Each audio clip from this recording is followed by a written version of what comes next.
public hearing at 7:33. Start with the Pledge of Allegiance, please. We can all say it individually.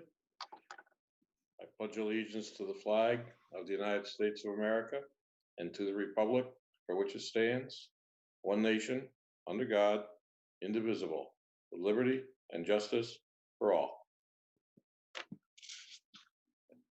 Carrie, could you call the roll, please? Yes, Chairman Kurtz. Here. Dr. Dimick. Present. David Brzezowski. Tom Norback. Will McPhee. Here.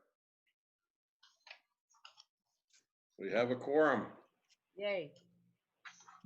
And the item of business in the public hearing is the permit application of Richard Chevrolet regarding Highland Avenue. Carrie, do you read the notice for the hearing? Yes, the Cheshire Inland Wetlands and Watercourse Commission will hold a virtual public hearing on Tuesday, July 7th, 2020 via video teleconference. The permit application of Richard Chevrolet, CO Jill Silverman, 1405 Highland Avenue, Cheshire, Connecticut 06410, for a site plan properly located on Highland Avenue, Cheshire, Connecticut 06410, as generally shown on Assessor's Map number 28, lot number 12, in a 1-2 zone. Packet information is available for review on the town website homepage under, quote, documents distributed or displayed during virtual meetings. End. Thank you. As normal, the applicant will make the presentation and have the opportunity for questions from commissioners, then opportunity for questions from the public, and then comments from both. And I would remind anyone that wants to make comments or ask questions that we are here to decide the effect of or to determine the effect of the proposed development on the wetlands and watercourses. We're not concerned about how many cars are going by or what color the building is going to be or anything like that. That would be for another venue. And with that, could we hear from the representative for the applicant, please? Excuse me, Earl, can I just make a statement first? Sure. I just wanted to say that I will be recusing myself from the general meeting on this, but I will stay in the public hearing in the interest of keeping the quorum. I will not be participating, but I do want to try and help the applicant by being participating. I think that's the best I can do for you. Does anybody have any objection with that? No objection. And I'd like to thank you very much for doing that. No problem. Okay. With that understanding, we can proceed. Representative from the applicant, please. Good evening, Mr. Chairman. For the record, my name is Stephen Judas. I'm with the office of Harry Cole & Sons, located at 876 South Main Street in Planto here tonight. On behalf of Richard Chevrolet. Also on is Joe Vianese. Hopefully I pronounced that correctly, Joe. And Eric Davison is on the line as well, our soil scientist for the site. Sorry about that. So I will, Suzanne has some exhibits for you, our site plan. I'm just going to go through my presentation if she wants to pop that up on the screen. So which one would you like to start with? The color version? Yeah, the first color, which is what we submitted as part of our application. So, Mr. Chairman, tonight we're here regarding property owned by 1638 Trust and 1638 S Trust. The applicant is Richard Chevrolet. This property is zoned I2 industrial. It is an 18.5 acre parcel of property. It's currently undeveloped. We have frontage on Highland Avenue. And we are abutted to industrial zone properties to the south off of Realty Drive. We have industrial zone properties, undeveloped land to the north, and undeveloped land to the east. There is an existing access drive that runs through our property, Realty Drive, to a piece to our north. wetlands located along our northerly property line, and then we also have wetlands located to the far east of our property, which is very far from our development. We're not proposing anything within that wetland. Currently, this land slopes northerly to a low-lying area where our wetlands are. There's a steep slope along Highland Avenue, and the slopes from Realty Drive area run through our piece, and then from the driveway that bisects our property, that serves as a divider for the topography. From that driveway, the slopes run towards our proposed building site, and then away to the east to the wetland on the eastern property line. Our application tonight is for construction of a used car store, service / body shop, associated parking with display vehicles and vehicles for sale and vehicles for repair.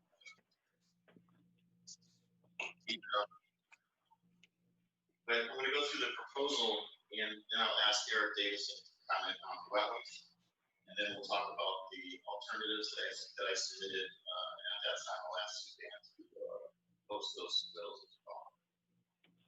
Our construction is for one building. It's a 25,000 square foot building. Steve, it's difficult to hear you. I don't know if other members are having a problem, I'm having but a hard time too. It's an echo. and it seems to be cutting out a bit. Okay. If you give me, I'm going to look for some earbuds and a microphone. Okay. Maybe if things work better. I'm going to have to. Okay. Right. Do you want me to continue or wait until I have those in my possession? Maybe wait, because it was very difficult to hear what you were describing or starting to introduce. Okay. I apologize for that.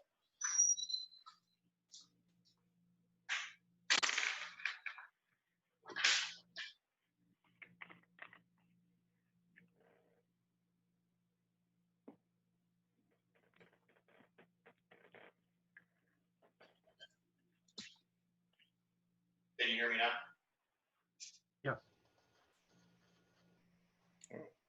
We can hear you. We'll see what happens if you keep talking.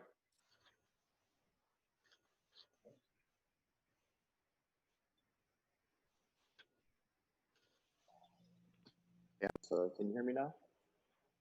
That's better. I can hear you, yeah. Yes. All right. Sorry about that. Okay, should I start from the beginning? Would that be best? Yes, it would. Thank you. Okay. So again, tonight, my name is Stephen Judas. I'm with the office of Harry Cole & Son, and we have offices located 876 South Main Street in Plantsville, Connecticut.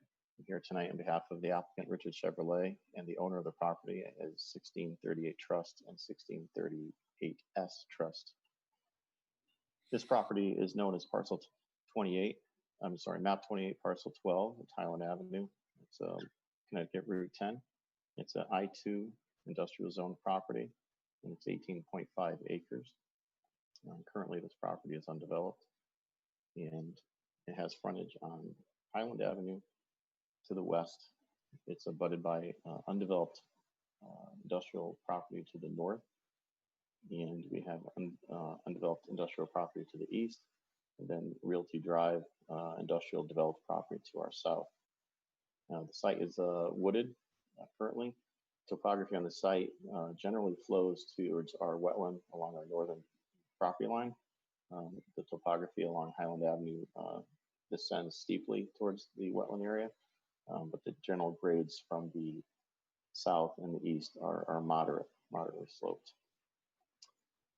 I will ask Eric Davison to talk a little bit about the wetlands on site in a few moments. I just want to go through what our proposal is. We'll have Eric discuss the wetlands, and then we'll talk about the alternates that we considered as opposed to this proposal. Our proposal tonight is the construction of a used car store, service and body shop, and associated parking areas. The building will be 25,100 square feet, and we're proposing 174 parking spaces. Access from our site is located off of Highland Avenue. And our access requires filling of inland wetland regulated areas, wetland soils of 4,926 square feet. And this, we believe, was necessary from a safety perspective to align our driveway with the existing driveway across the street. We will get into that a little bit further in our presentation. As part of this application, we are proposing to install a riprap plunge pool for drainage that comes off of Highland Avenue. We're proposing stormwater collection basins that will collect stormwater from our site, but also from a flared end that discharges from the Realty Drive property to our south. And all of the storm drainage from us, from the south and from our property will flow into detention basins that are designed with low impact design criteria to reduce the removal of total suspended solids. The site will be serviced by public water and public sewers. And we are proposing public sewers by way of a pump chamber, which is located near our building. And water, obviously, would just be a high pressure water main.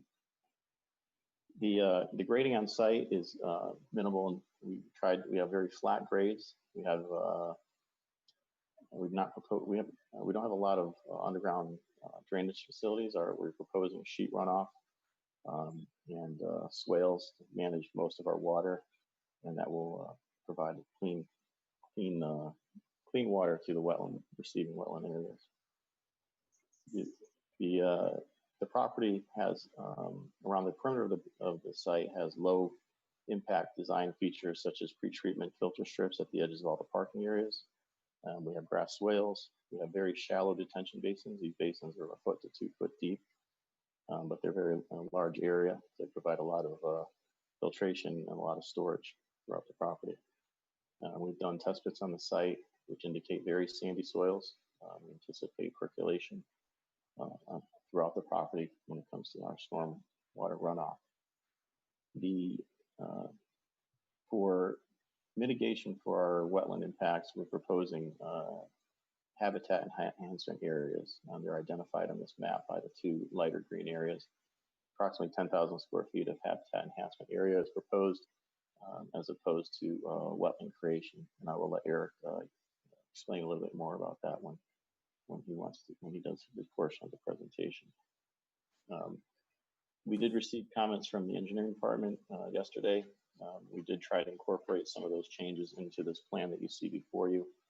One of those items was to install a covered vehicle drop-off area at the southeast corner of the building. This area would have walls on 3 sides, and it would have a drain system that would be connected to our ore water separator. Just in case there were any leaking fluids from the vehicles, we felt that this would help address the concerns of the town engineer.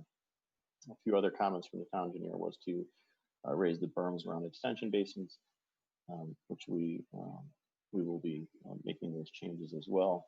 He commented on roof leader drains, which would be discharged to our detention basins. Those have been incorporated to the plan as well. And he recommended additional redundant sedimentation barriers as far as a silt fence, and I think straw wattles was another recommendation that he had made. So one last thing that we made a change based on the town engineer recommendation was infiltration trenches that run through the detention basins that permit the water to infiltrate into the sandier soils below.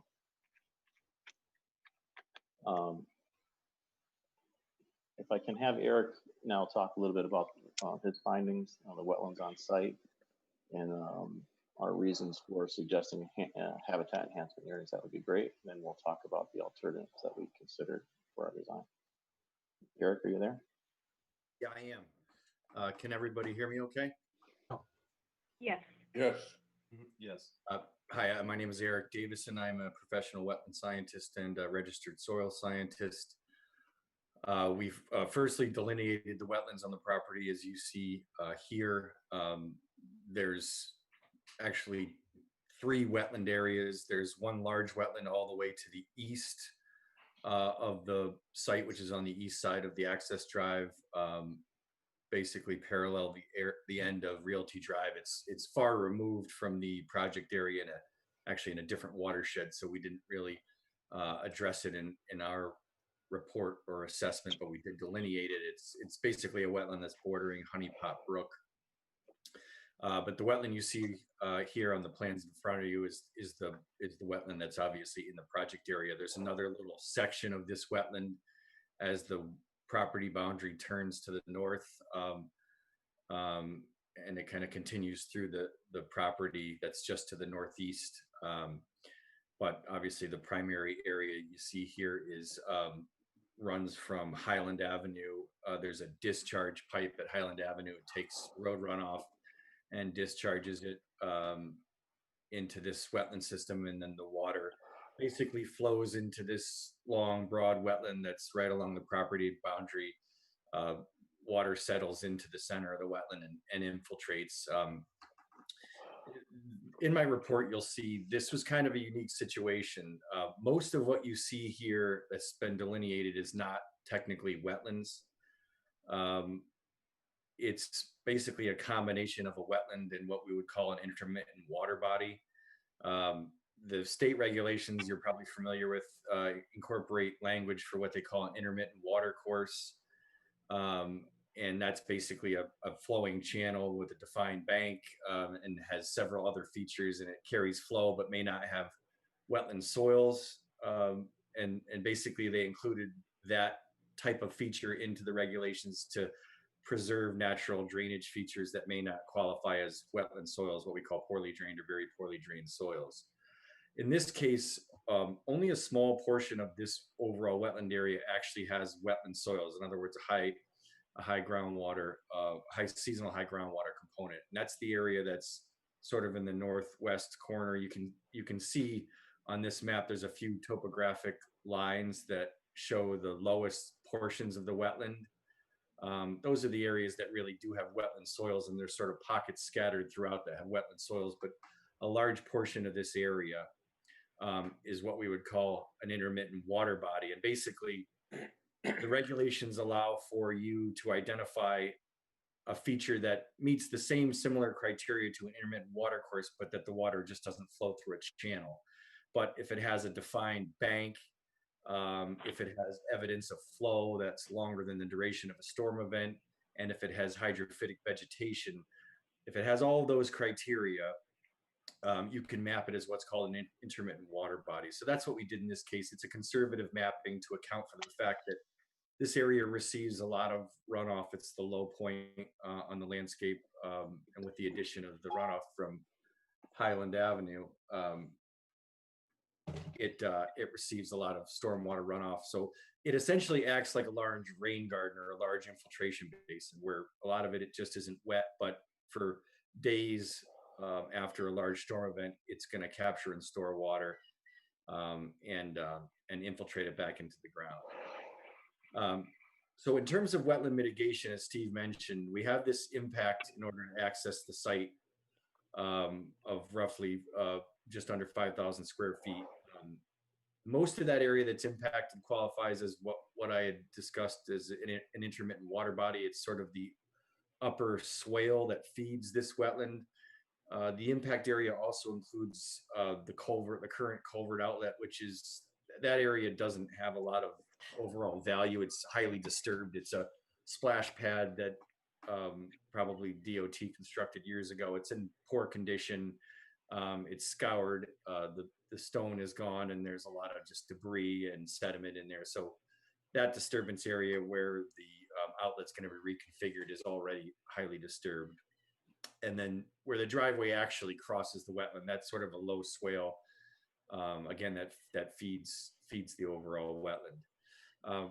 Our goal with the mitigation was to do wetland creation, basically excavate down along the edges of the wetland and create wetlands that would basically compensate in a ratio of 2 to 1 for the wetlands that were lost. So we went out and did test pits a few weeks ago to that end, just to determine what was the depth of seasonal high groundwater, because that's basically how you set your bottom elevation for a wetland creation area. And those test pits told us, they basically reinforced firstly what we had seen in the wetland, that much of it is actually water body without wetland soil criteria, because the test pits showed us that the groundwater is deep. As soon as you step away from the wetland within 5 or 10 feet, that groundwater is very deep. The lowest we saw it was in the high 30 inches range below the soil surface. In some areas, it was down 60 inches. So when you have groundwater that deep, in order to create a wetland, you'd have to excavate down to that depth plus basically another foot. So you'd have these huge, these deep excavations. You'd have slopes, big broad slopes to chase the grade back up. So it just made the amount of grading to create wetlands in that topography just made it unfeasible. The amount of earthwork was just more disturbance than we thought had value in terms of mitigation. So we kind of turned our thinking to what we could do in those two areas that we identified for actual wetland creation. And these areas are transitional areas that are basically very dense, almost monocultures of a couple of species, and mostly invasives. They're dense beds of poison ivy, Asiatic bittersweet, and then there's some other invasive shrubs like multiflora rose and autumn olive in there. So they don't have a lot of habitat value or diversity. So, there's been a lot of data in the past decade or so about the importance of pollinator habitat and pollinator gardens. So that's really our goal with this. And in my report I submitted, we have a detailed planting plan, construction schedule, and maintenance plan, and to basically create 2 what we call pollinator gardens. And they'll be basically a mix of wildflowers and herbaceous plants that attract pollinators, including monarch butterflies. There's a bunch of different milkweed plants. So they're going to basically be insect gardens and wildflower gardens. So that's really the goal with the mitigation. In terms of the stormwater impacts, I think Steve really covered it. This wetland essentially, as I mentioned already, it's functioning much like an infiltration basin would. It's got low herbaceous vegetation. It stores large volumes of water for very short periods and then infiltrates it back into the groundwater. The goal with the stormwater plan was to basically just mimic that same surface water groundwater interaction, which is easy to do on these glacial fluvial soils, which are very sandy, very coarse textured, and very good for infiltration. So that's really the goal with the stormwater. Again, I did submit a report. Admittedly, it was yesterday morning, probably that Suzanne got it. So I'm certainly, you probably haven't read it, but it has a full description of the wetland functions and values, descriptions of the wetland vegetation, photographs and maps, just documenting the site conditions. But I think that kind of covers the basics. I can certainly expand on anything I said or answer any questions you have.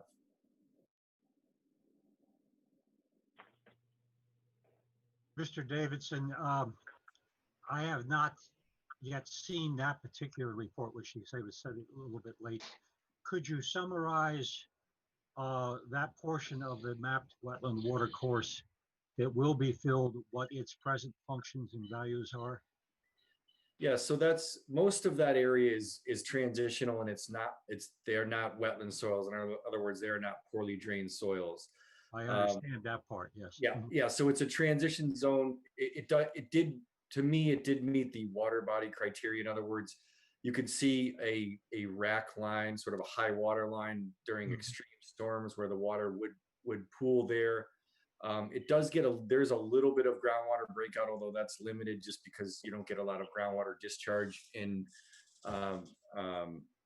glacial outwash soils like you have here.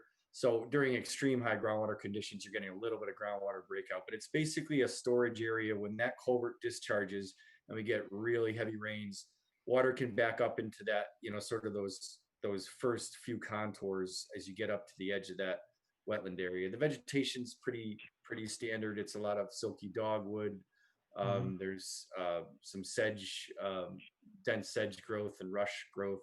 The wetland vegetation's pretty typical. There's no pooling areas in this wetland that serve as vernal pools. The hydrology's just not long. The hydrology is not long enough. The hydro period, is not long enough. The hydro period being the depth and the duration of standing water. the hydro period in this entire wetland isn't long enough to really support wetland wildlife that requires, long hydro periods for breeding, like amphibians or vernal pool species. So I understand that part from what you're saying. I'm sorry I haven't been able to see your report earlier. Now, the southwestern proposed enhancement area there, is it possible in this design, the one lowered about a foot, and then to actually get some of the stormwater go into that proposed enhancement area so it will serve some of the function? It would obviously would not be a wetland or water course, but it would serve some of the function of the present area to be filled in, that it would serve for water infiltration, a certain amount of trapping. well, I believe, and Steve can jump in here, I believe that there's an overflow to that area. Is that right, Steve? Yes, the hatched area along the enhancement area is our spillway for our detention area. And this passes the storms into the enhancement area. They're very low flows. We're reducing the peak flow runoffs from each pond, but there will definitely be flows from each event into that area. We could definitely propose to lower that area, by a foot, or if I don't think more than that would be necessary. Make kind of another rain garden, as it were. Yep, absolutely. We could absolutely do that. That would work well. To be honest, Eric's done this before with the enhancement areas, but it's somewhat new to our office. So, but lowering it a foot would definitely be easy for us to accomplish. Yeah, that would be easy. I think as long as you're comfortable with us not claiming that these areas would have wetland hydrology, we could certainly lower them to make them more transitional, so they could receive, as Steve said, receive stormwater. That's not difficult to do.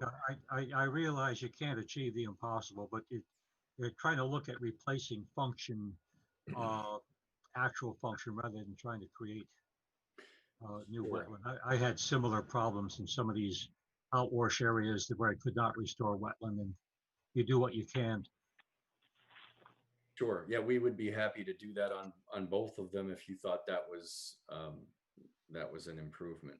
I don't know if the one on the other end would actually be picking up anything, unless it's picking some from the driveway off of Realty. No, well, the other enhancement area is adjacent to the other detention facility in the back. And I think that if we could accomplish the same goals by lowering that one a foot as well. Okay, I had a little trouble looking at this particular map to see if that was a possibility. Yeah, I think that we would be able to accommodate that very easily. You're taking some of the roof runoff, which is good water to put in there. Yep. Absolutely. Now, Steve, just to follow up on the comment that a report was submitted yesterday, when I'm looking at the documentation, we didn't receive anything yesterday having to do with this address. We did receive a soil scientist report for a different item on the agenda. So commission members don't have the advantage of seeing anything prior to the meeting. Sorry, I thought I had forwarded Eric's report to you when I had received it yesterday afternoon.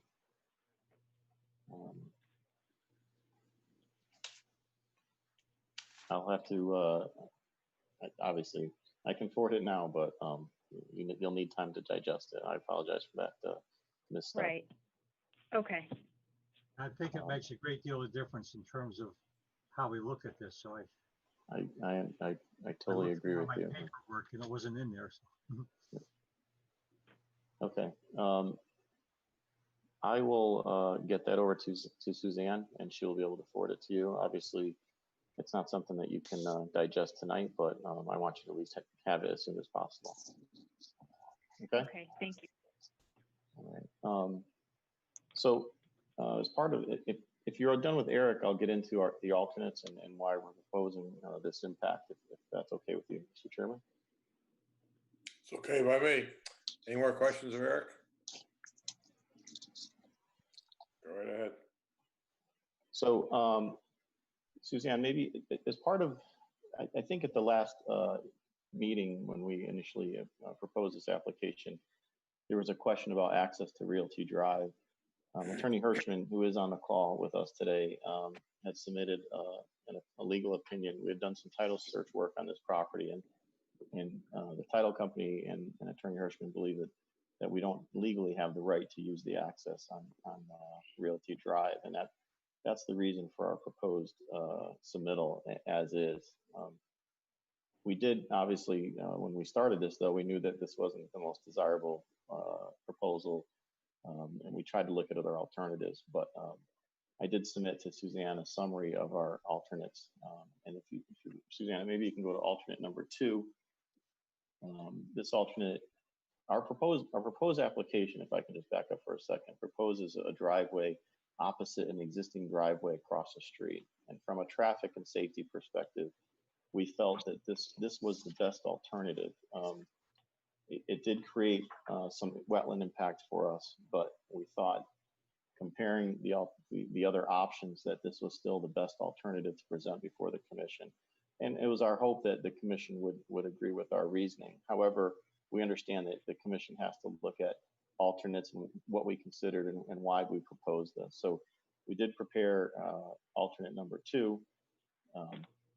And well, let me I know I keep backing up to alternate number 1, but let me just go through the summary as to why we proposed alternate number 1. One of our initial proposals or initial calls was to the DOT and speak with the traffic division at the Department of Transportation, who will have final say over our driveway. And during those discussions, you know, they basically they're not gonna, I don't know if they're gonna make us, but they were very eager to have us locate this driveway opposite the existing driveway across the street. So that was the initial drive to propose this driveway in this location. After Eric looked at the wetland area, he felt that area we're impacting is considered a lower quality wetland and wouldn't be detrimental impact, or not detrimental, but we wouldn't be a detrimental loss if we lost that area. Therefore, we proposed twice the enhancement area, 10,080 square feet of enhancement area. As part of this proposal, as submitted, we are taking the stormwater that comes off of Highland Avenue, and right now it just flows uncontrolled into this wetland area.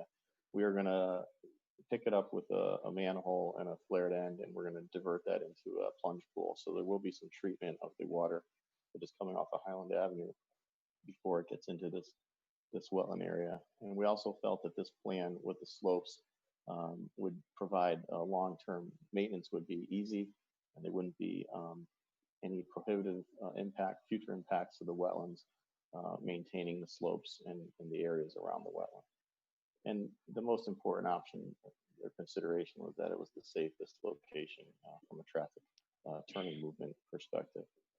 Suzanne, can you go to alternate number 2, please?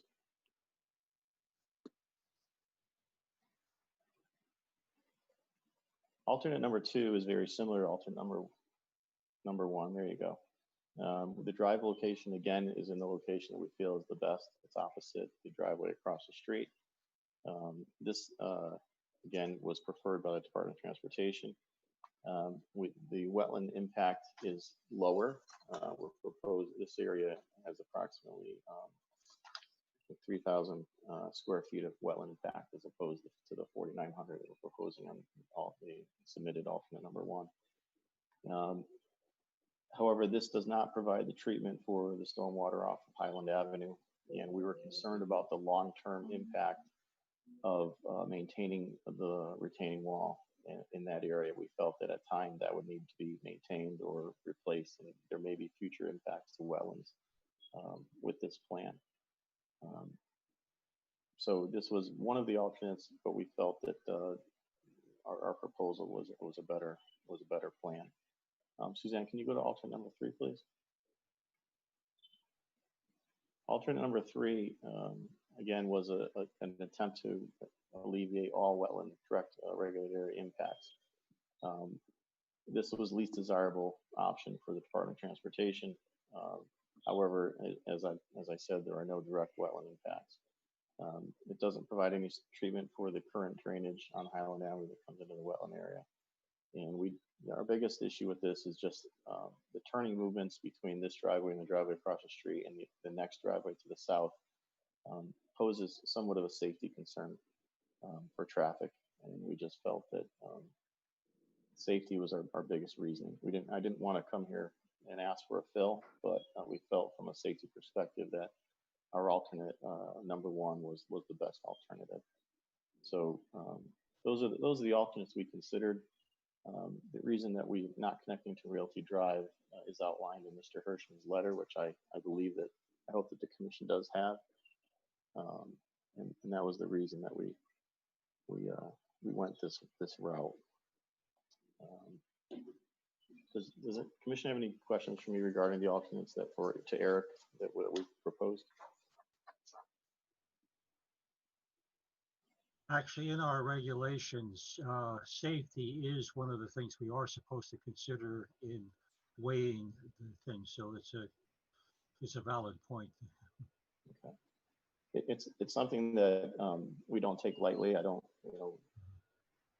it's, obviously we're looking at alternatives. We want to come before you with the best plan we can. And in this case, safety was the driving factor. So, okay. So we talked about the town engineer's comments and our alternates. I just wanted, unless the commission has additional questions for me, in closing, we felt that the design on this plan really is a great design. There's not a lot of catch basins or storm drainage piping underground. There's going to be a lot of infiltration. There's going to be a lot of cleaning of the runoff that leaves the site. We've been able to manage storm events, with reductions in flows up to the 100-year event. I feel like we have a good landscaping plan throughout the site, and we've incorporated the recommendations from the town engineer. So I think that can close my presentation unless you have additional questions for me, or Eric, or Attorney Hirschman. I have a question about the Realty Drive alternative, and I'm certainly not an attorney and I don't know the laws anyway, but is that an established fact that access for Realty Drive is not legal access, or is that an opinion? I'm going to have to refer that to Attorney Hirschman if he can turn on his mic. Sure. Mr. Chairman, that's the opinion of myself and First American Title Insurance Company, who handled the search and prepared the preliminary title commitment based on the review of the declaration that was part of the condo association that created the declaration, created that condo off Realty Drive.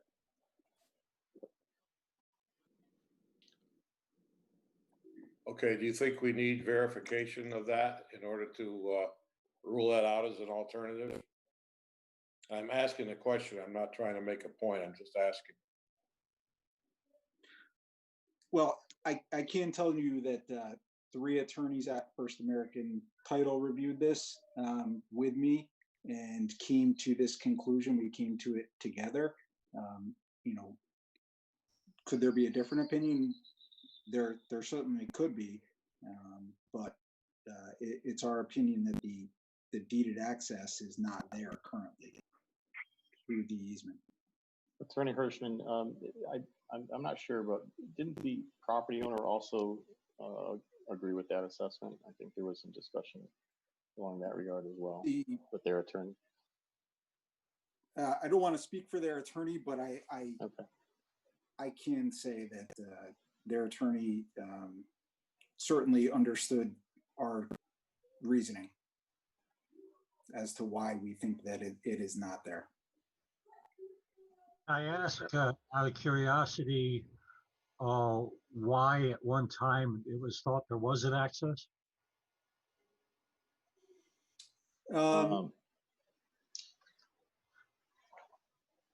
So go ahead. Go ahead. No, go ahead, Steve. I was just going to jump in because I know, Commissioner Dimick, that you had asked about previous site plan, and I don't have the specific plan, but I know that in 2006, this commission did approve a site for, I believe, a sports complex on this property. But at that time, that plan that I have actually shows a connection to Highland Avenue as well. So I don't know if that owner had, applicant had the I same saw- concerns. I saw that, and of course, when I asked the question last time, I was relying entirely on my memory. I didn't have the map in hand, but in my memory that there was an access to Realty Drive on it. Right. I'm wondering, did that something that did exist no longer exist, or was it something a figment of the imagination of the proposer? No, I Yeah, think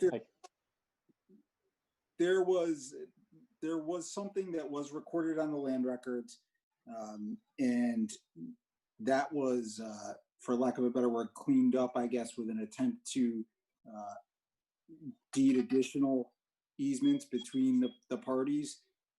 However, it's our opinion that wasn't effective based on the declarant's rights in the declaration. But as Steve mentioned, I believe that plan did have the access coming off of that. In fact, it Folks, would advantage to you if that still were valid as at least emergency access for you. So I'm not thinking you're trying to get rid of the access. I'm just thinking that you found it wasn't legally feasible then. folks, I'm finding myself hard to keep my mouth shut here. This is Will McPhee. I'm not going to comment on anything, but there's more information that's not being shared on this access. And from my knowledge, and Jimmy Fazone is the person that would help you the most with knowledge of understanding that access. So is this opinion from the title company, is this in writing? I believe there was something in our packet to that effect. Oh, there was? Correct. I don't remember seeing that. Okay, Correct. It was, the preliminary title commitment was attached. thank you. Yes, and Carrie, that's dated June 18th. Okay.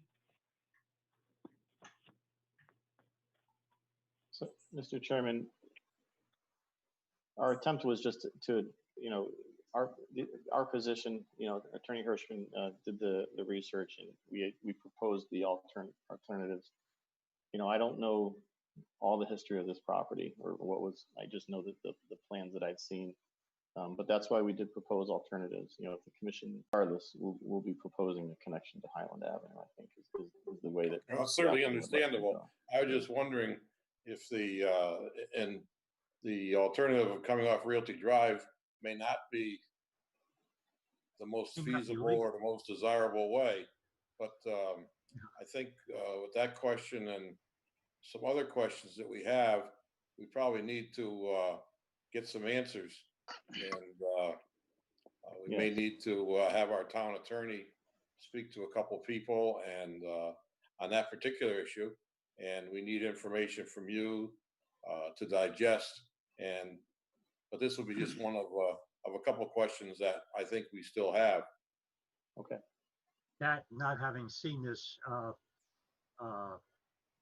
ecological report, which I'm sure somebody tried to send it, but we certainly didn't get it. So we would like to see that. I did just forward it again to Suzanne, so hopefully she can forward it to you in the morning.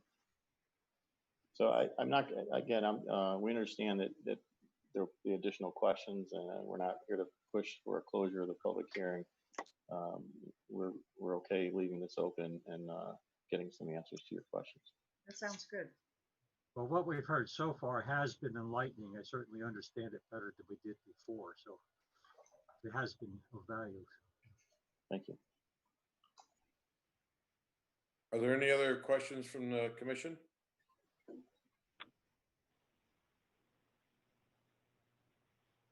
Public? Anybody of the public want to speak? Yes, Suzanne, is there anyone that tuned in from the public that has a question? Let me check. No, Mr. Chairman, we have received no comments regarding this application. Thank you very much. You're welcome.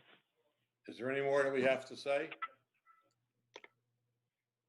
And I think the suggestion by the applicant was a good one. We should probably keep this hearing open till next meeting, when we have an opportunity in between meetings to see what's going on, get the new information digested, and ask questions of people that might be able to give us some good answers.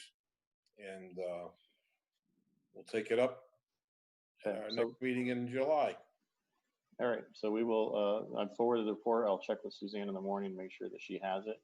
And then Attorney Hirschman can talk to town attorney or whoever he needs to talk to about the access. We'll try to get that issue resolved. And if anything else comes up in the meantime, I'm sure Suzanne can let us know.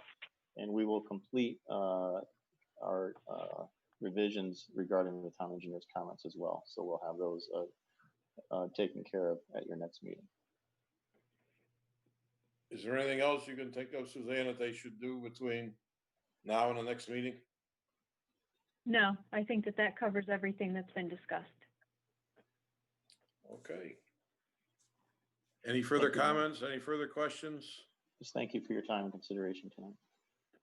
Okay, I think we can declare this hearing temporarily closed to be taken Or up again at our next meeting. Right, we continued it? Continued, yes. Continue.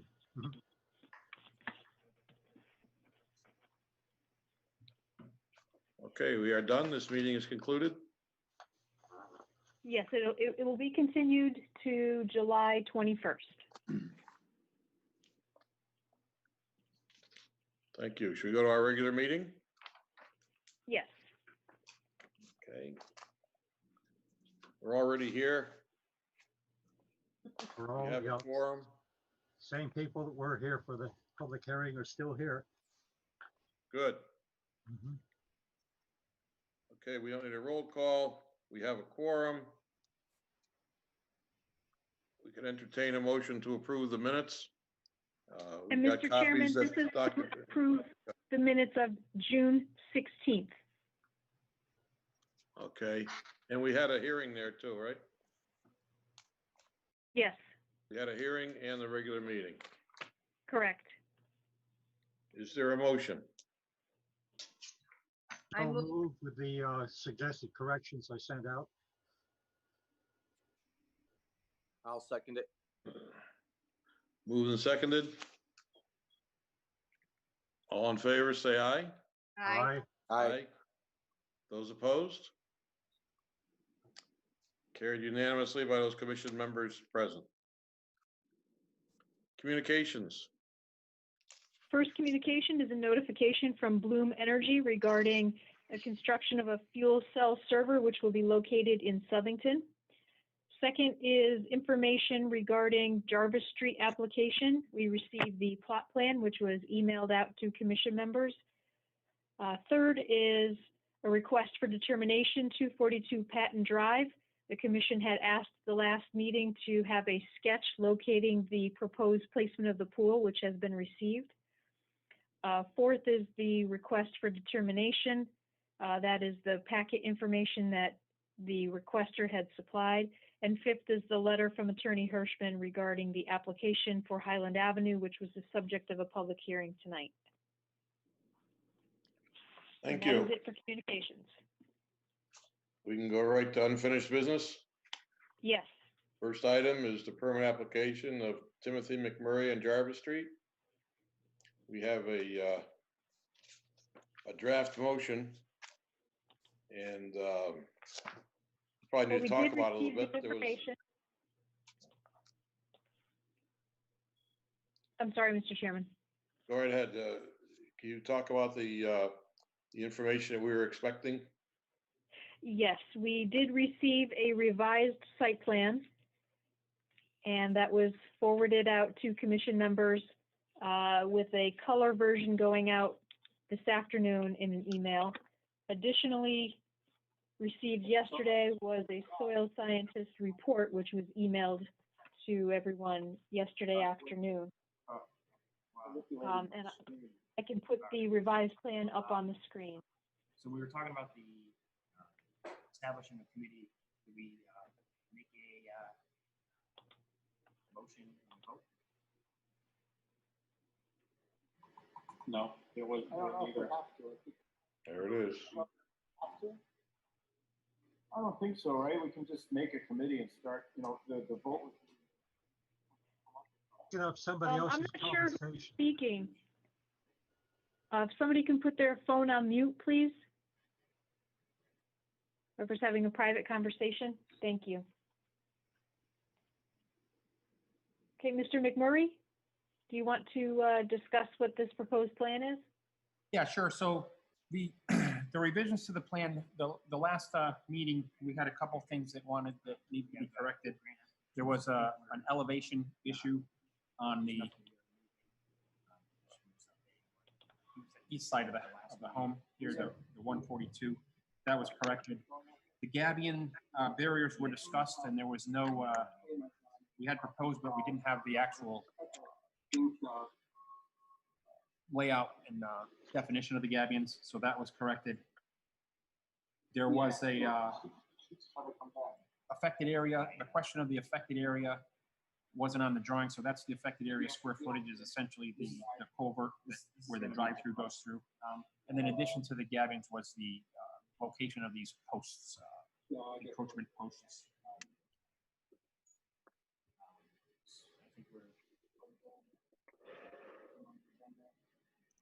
Okay, so the wetland impact area now is shown in pink, and that is calculated as 611 square feet of direct wetland impact. So that is for not only the installation of the culvert, but also for the grading for the driveway and the shoulder of the driveway. Is that correct? That's correct. I'm still picking up a phone conversation in the Yes. background. Me too. Are the people from the public hearing still on this conference? I guess not. Okay. Well, anyway, what we have is is new information on this application. Is that correct? There's been a change in the thrust and a change in the plan? It provides more detail to the commission that the commission didn't have before, specific to the impacts, which are defined as direct wetland impacts. The commission also asked for a soil scientist report, which was received yesterday and sent out. And it does talk about the function and value of the wetlands. It does identify that the area surrounding, the wetlands surrounding the property has a high function and value. I don't know if commission members have had an opportunity to take a look at that report. Mr. Chairman, this is Steve Judas with Harry Cole and Son. We had prepared the plans for Mr. McMurray. And it's okay. I just wanted to make a few comments about the plan and the changes that we made. That's okay. Sure. Go for it. So I have to say the original plan was done at a smaller scale. It was very hard to really read what was happening on the plan. So what we did is we enlarged the scale of the plan to try to give the commission a little more clarity as to what was going on. We corrected the grading error with contours, and we tried to reduce the amount of impact to the wetland areas at the crossing. We installed additional gabion barriers to the west side of the house along that wetland area, and we proposed additional sedimentation barrier as well and hay bales. We moved the sewer and water laterals under the driveway at the wetland crossing to try to reduce the amount of wetland impact. And we proposed the markers along the edges of the wetland or the gabion barriers, depending on where we were on the property. So the original plan, I'll be honest with you, wasn't, it had been done a while ago and it wasn't as clear as it should have been. So I apologize for that. And I'm hoping that this plan gives you a better idea of what Mr. McMurray is proposing. The lot, you know, it's a tough lot. There's a lot of wetland on it, but I think he's proposing a modest house with a modest impact, and the gabion barriers will provide visual identification for years to come with this property, unlike some where you will have encroachment and migration into the wetland areas. The gabion barriers are a good protection that will last for a long time. Will be hard to move. So I think that for what we have, the plan has been improved, and his application is better than what was originally submitted to. May very well be. My question is, this is the last minute. This is yes or no time. And now we got information that we didn't have before, and we may need to treat it like a new application.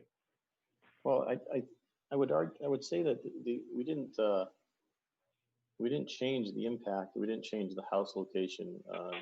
We just tried to clarify what the original application, what was originally submitted to. It was just hard to read, and there were some issues with a typographic error on the contour lines. So this is the same plan that was sent to you. It's just blown up to a larger scale, and it has been improved. It's been we've tried to provide more erosion controls and more visual barriers between the development site and the wetland areas. It's not a new plan. It's just the plan has evolved into a better plan. Suzanne, I'm not finding the diversity report. Did we get that today? Is that what you're saying? No, that was received prior. What was emailed out yesterday is a soil scientist report. Okay, that was yesterday? Okay. Yes, and that was emailed from Catherine yesterday. Oh, okay.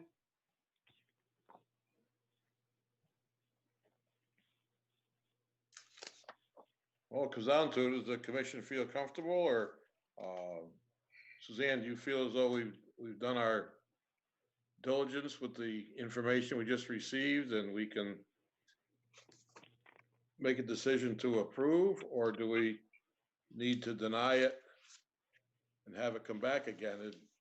Ideally, an extension would be good, but we're out of extensions. Correct. So we are out of time. This application was received in January, and at that time, the commission had wanted to visit the site to see what it looked like compared to the site plan, and commission members went out to the site and the wetlands were not flagged. Subsequently, now they have been flagged, and now with receiving this information that it does clarify and make things easier to understand that there is a direct wetland impact, and that it does quantify what that impact is. It does not provide for the commission to explore that further for any discussion of the value of those impacts or the alternatives. There's no opportunity now at this point to call for a public hearing. So it really falls to what is the comfort level of the commission with now having a clearer understanding of this plan, because now it's presented in a format that the commission has standardized in its regulations, and now they're finally receiving something. It's up to the commission of how comfortable you are looking at this now, having a better understanding of it, and receiving the soil scientist report. I don't know if members had an opportunity to take a long look at that report. I have. I got it from you, and I have gone through balancing the various factors here. The pluses in the plan is the gabion barriers will serve as a considerable visual protection, at least to keep activities out of the wetlands where the house is. It's not perfect, but it helps. Another factor, of course, is that it is a parcel that can only be accessed by that particular wetland crossing. There are no alternatives there.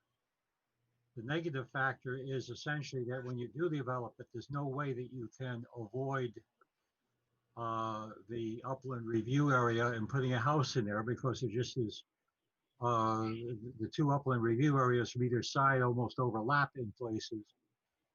And so that can't be avoided.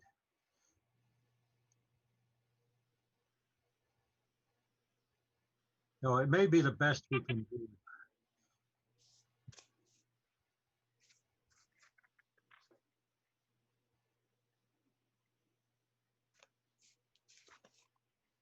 Anybody else have any comments? Do you think we should make a decision?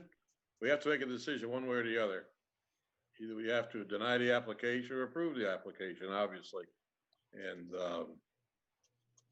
I guess we need to know if the commission, how the commission feels about making such a decision.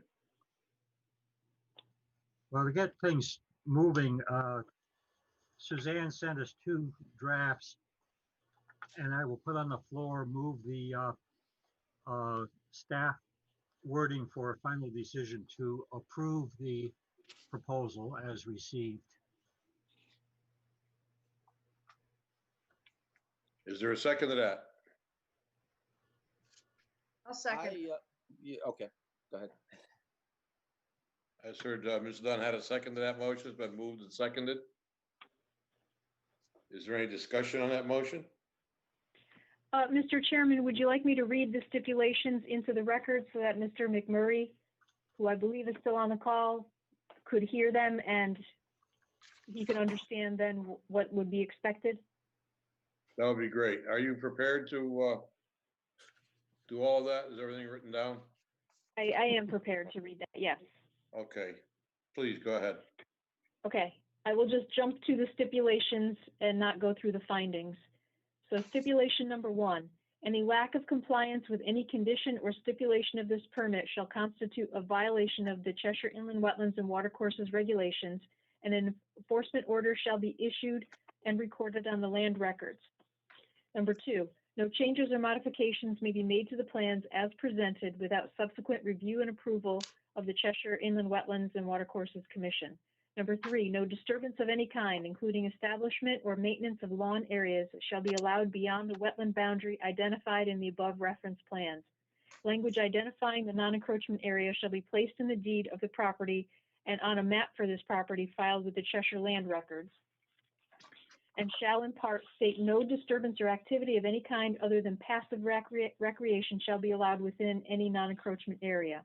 Number 4, per section 12 of the Cheshire Inland Wetlands and Watercourses Regulation, a bond covering the costs of sediment and erosion controls, as shown on the above reference plan, shall be filed with the town planner's office prior to the commencement of construction activities. The amount of the bond shall be determined by the Cheshire Planning Office. Number 5, prior to any clearing, grading, or other preparation or construction activities on the site or request for a building permit, the applicant shall A, arrange for and hold a pre-construction meeting with commission staff to review this permit grant's conditions. B, accurately stake and or flag all clearing limits. Work is to be completed by a qualified professional. C, provide a professional engineer's certification in writing to the commission that all required erosion and sediment controls are in place and functioning as represented by the applicant to ensure the prevention of erosion and sedimentation into adjacent wetlands and watercourses.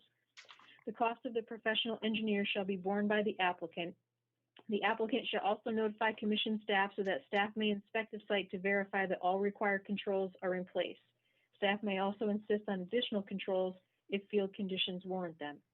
D, submit contact information with a 24-hour phone number for the individual with the responsibility and authority to receive notices of any breaches or deficiencies of sedimentation and erosion controls on site, and to effectuate repair of any such breaches or deficiencies within 6 hours of such notice from the sediment erosion control inspector or other appropriate staff of the town of Cheshire. Number 6, an inspection of the condition, integrity, and adequacy of the sediment and erosion controls shall be made by a qualified party either weekly or after every significant rainfall of a ½ inch or greater, whichever is sooner, until all disturbed areas are stabilized. Said party shall be independent of the contractor. All reports shall be submitted to the contractor and commission staff within 3 days of inspection or prior to the next storm, whichever is sooner. All breaches and deficiencies shall be forwarded to the contact individual as defined above immediately after inspection. The cost of said inspections to be borne by the applicant. Number 7, prior to occupation of the residence or request for a certificate of occupants, the yard is to be stabilized with established lawn with no exemptions allowed regardless of the season, conditions of or time of year. Number 8, that the Connecticut DEP NDDB Recommendations for the protection of species of concern shall be stringently adhered to. Number 9, throughout the course of conducting construction activities and per section 11.2K of the Cheshire Inland Wetlands and Watercourses regulations, the applicant shall be responsible for ensuring the following. A, that all maintenance and refueling of equipment and vehicles is performed as far as practical from all wetlands and watercourses, at least 100 feet where possible. All oil, gasoline, and chemicals needed on the site shall be stored in secondary containment to prevent contamination of any wetlands or watercourses from possible leaks. B, that all disturbed areas on site not directly required for construction activities are temporarily hayed and seeded until the site is permanently stabilized. And number 10, the permit shall expire on July 7th, 2025. Thank you. Is there any further discussion? If not, it's time to vote. All in favor of the motion to approve this permit on Jarvis Street, please say aye. Aye. Aye. Aye. Any opposed?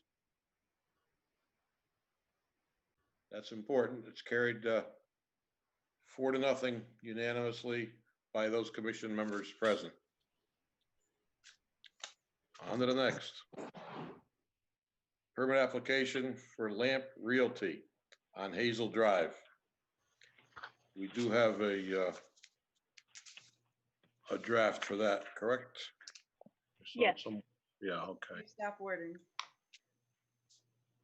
Move staff wording by Carrie Dunn. Is there a second?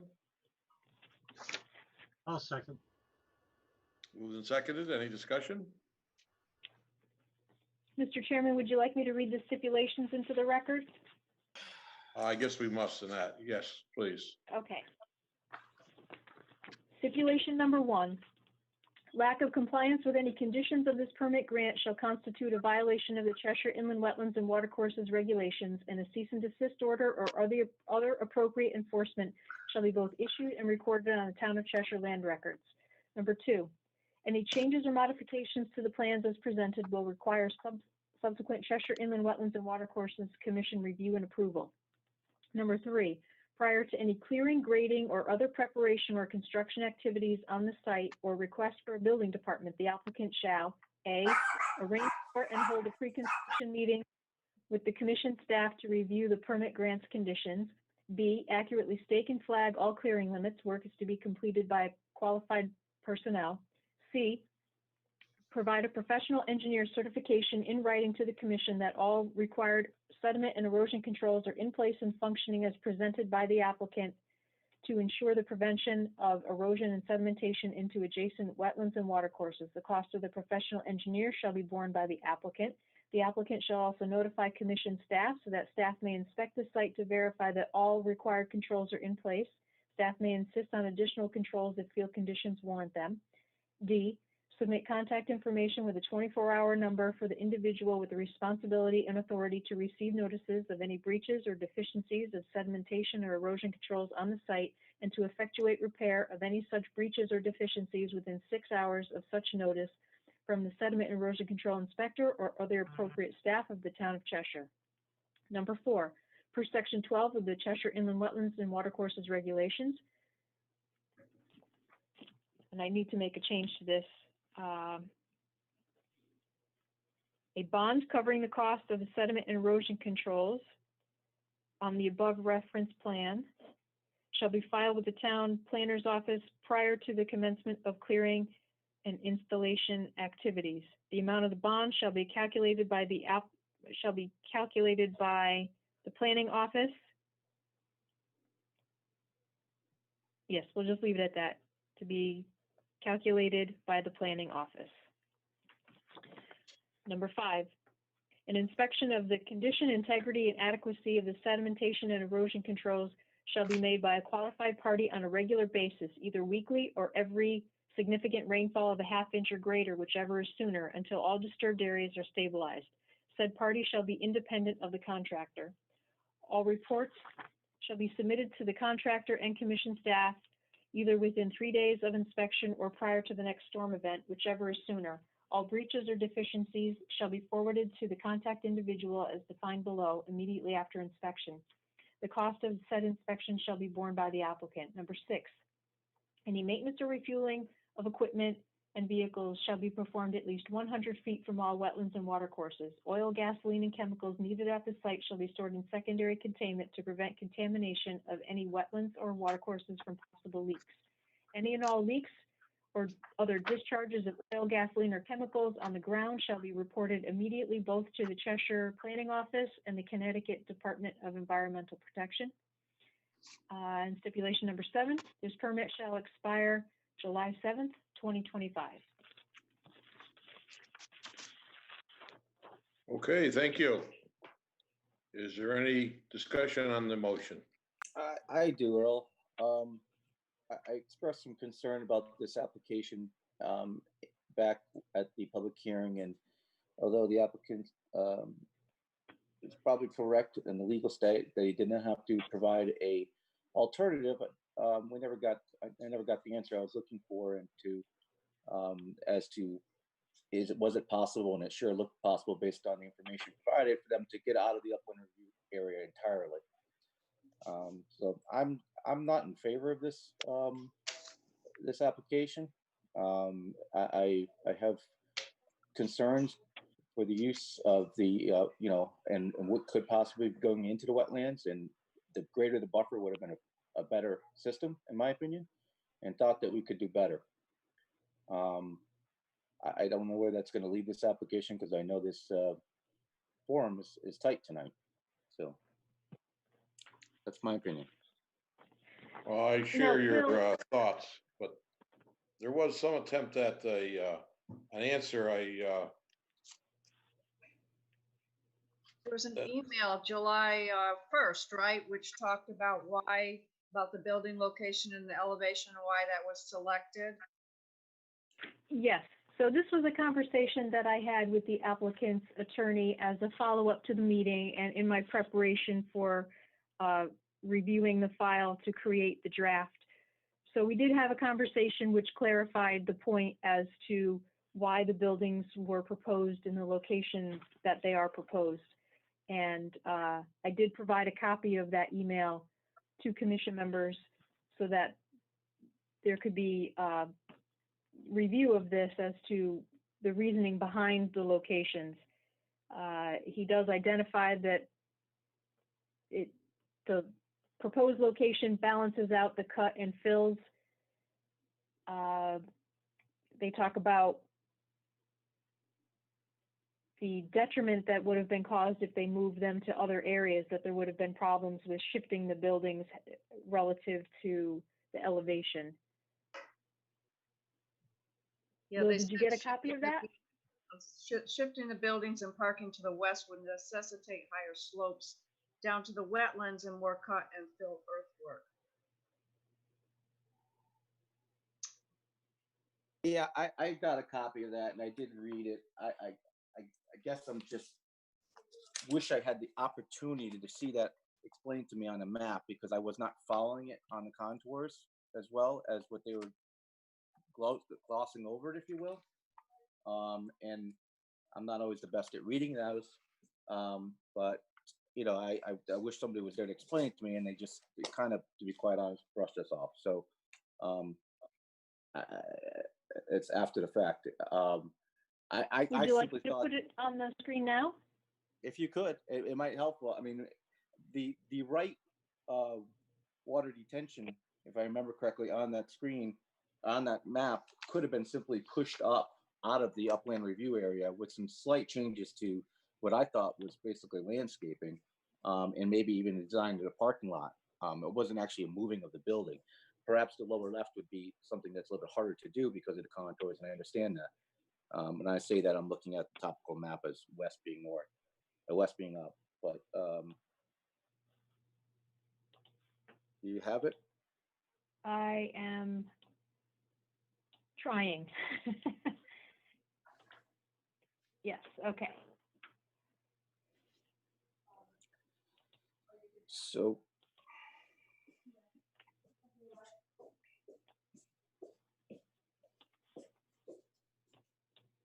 yeah, I'm having a hard time.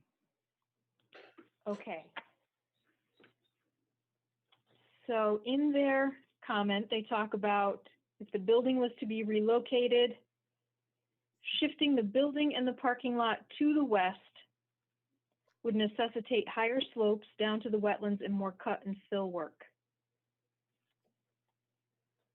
Shifting the, can you say that one more time? Says shifting the buildings and parking to the west would necessitate higher slopes down to the wetlands and more cut and fill work. Yeah, So it says if they were shifted towards Hazel Drive, they would need to be raised up since the national grades rise to the west. Does that make sense? right. Yes, so Simply- if we zoom in and we can Okay, take a look. So Beautiful. here we have existing grades. Here we have Hazel Drive, existing grades of 550, and it slopes down. Now, looking in this gray area, it seems as though it flattens out here. Correct. We have the contour line here and a contour line here showing the existing conditions underlaid on this. So what they're saying is that if this building and parking lot was to be shifted up, that it would require filling this gap in and raising everything higher.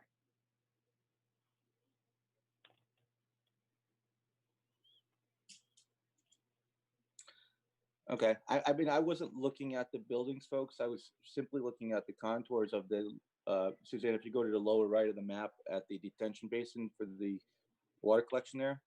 Okay, If that was simply moved up, or maybe the parking was changed, yes, it may have been involved reducing the amount of parking stalls, which might have changed their plan.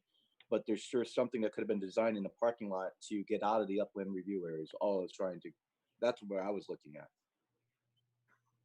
To get the entire area out of the upland review area. So there's no disturbance. right. I see. Now, one There's no thing one that, here from Milo McGroom? Anyone well, we present can't from Milo hear any McGroom? further, we can't hear any further testimony. Yeah, So, I mean, these were my Attorney concerns. I Williams, do tried you to, have anything that you Right. would want to add?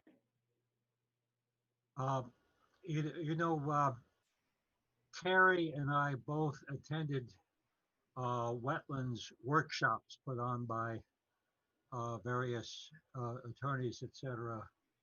And I think it was driven home to me, at least, what the lawyers had said earlier, that what goes on in the upland review area can only be looked at in terms of whether those changes affect the actual wetlands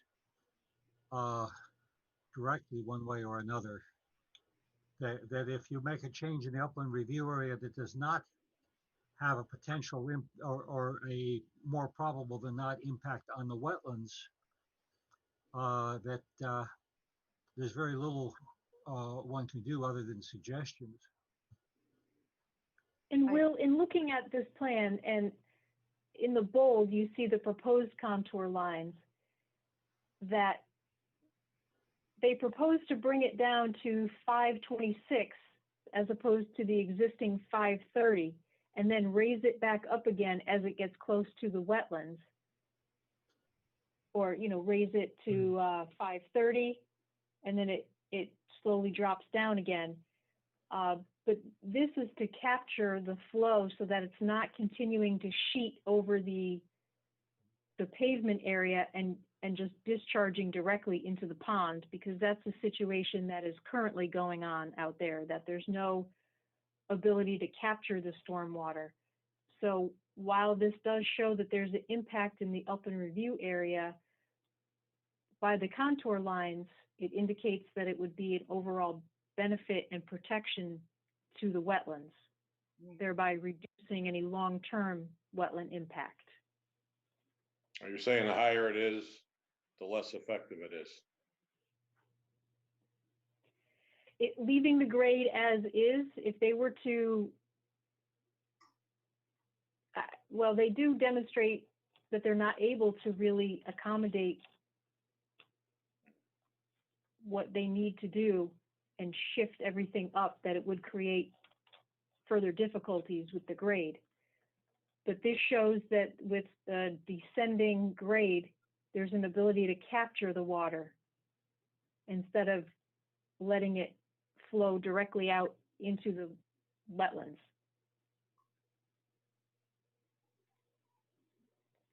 Carrie, do you agree with Charles's statement with regards to the seminars? That is my recollection of what we learned in our law seminars. Yes. It's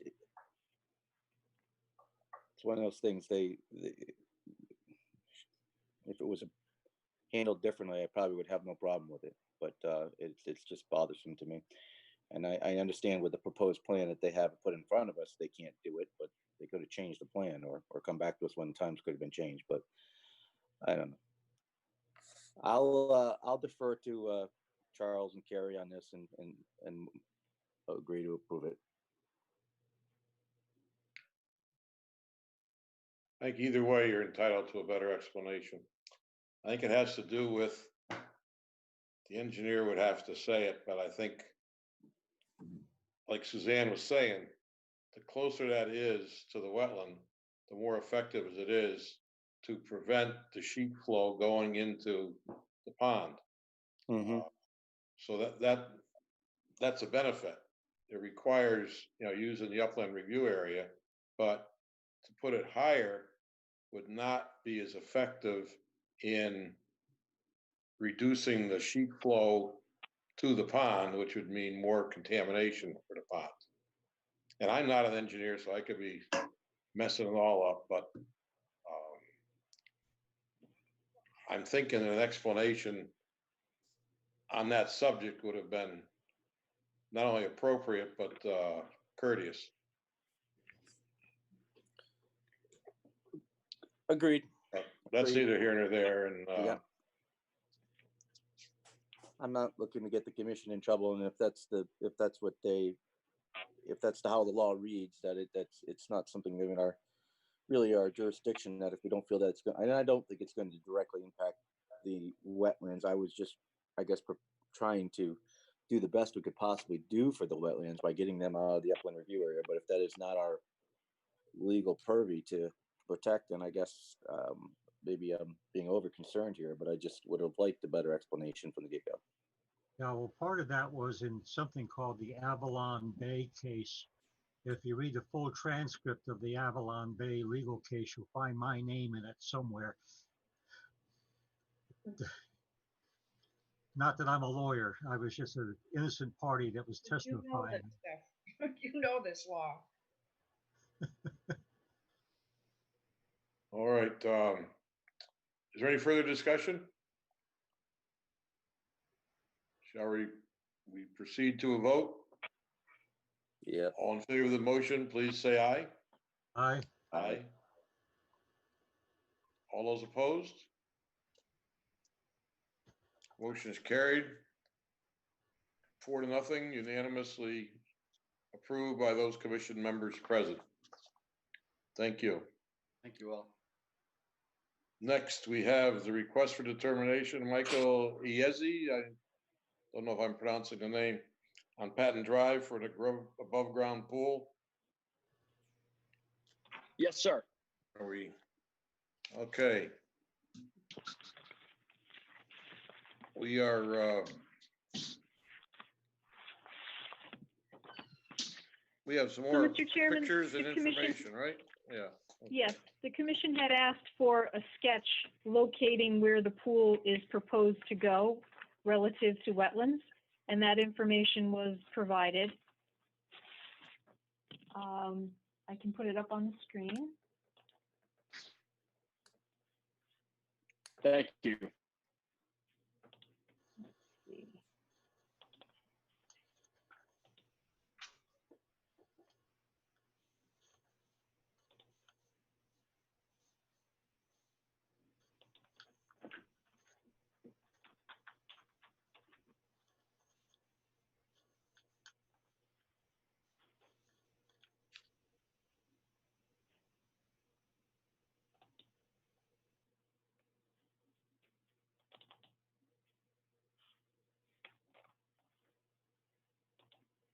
Okay.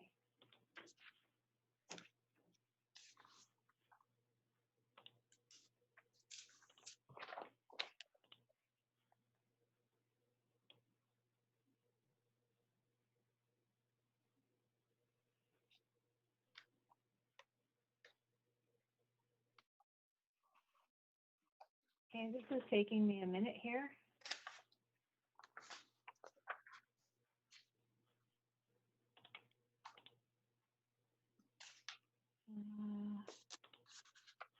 Okay.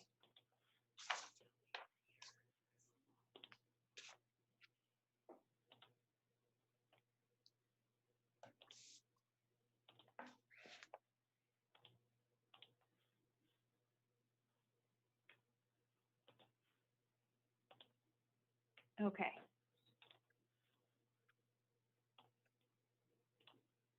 There it is.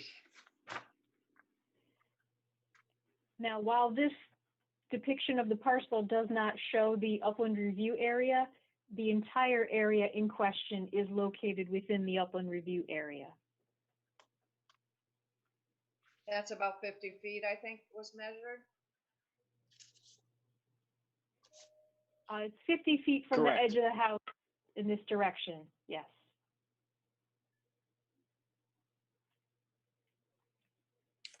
And I think he's represented that is not going to be doing any tree clearing or soil grading.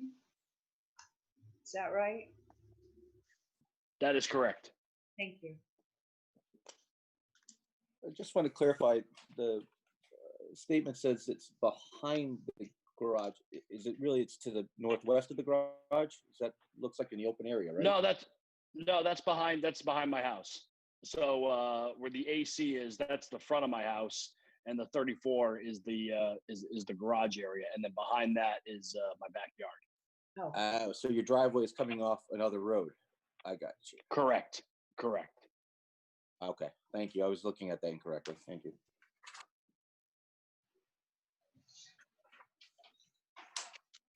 Are there any questions?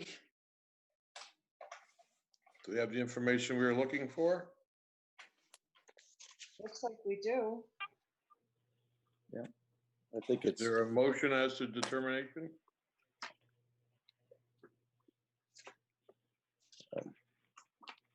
Charles, I'll defer to you on this. Alrighty, I guess I'm the one usually bad on this.